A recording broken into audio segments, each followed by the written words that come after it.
It depends, first of all, how you define who is a Jew and who you ask. So different organizations will give you different numbers based on their definitions.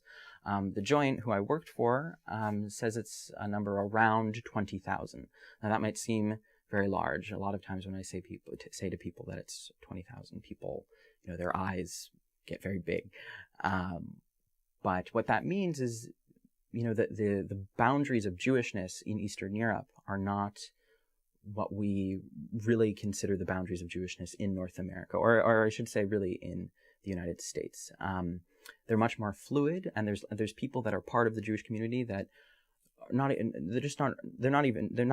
it's not that they're not Jewish, it's just they have no connection to Jewishness, but they've grown up around Jews, they have an attachment to Jewish culture, and they call them Jewishly oriented. And the only parallel I see of that in American Jewish life is in the Yiddish world, where you have these people that didn't grow up with Jewish culture or Yiddish culture and are totally a part of it and are creators of Yiddish culture.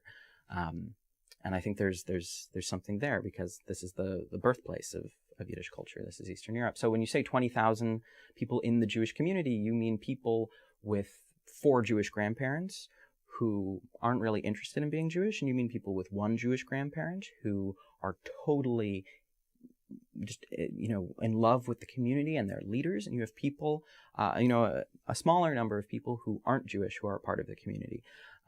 So that is the number that I would say is the number of the Jewish community, because it includes the people that are part of the community. The last official census in Moldova said there were 4,000 people who self-identified as Jews, but there's not a lot of incentive to self-identifying as a Jew on a government form necessarily. Not that there's any kind of anti-Semitism, it's just, there might be that hesitation.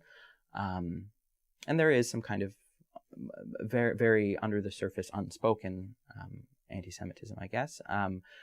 But, if 4,000 people self-identify, maybe that means there's 8,000 people another 8,000 people that don't self-identify. So these numbers, it depends who you ask and what your definitions are.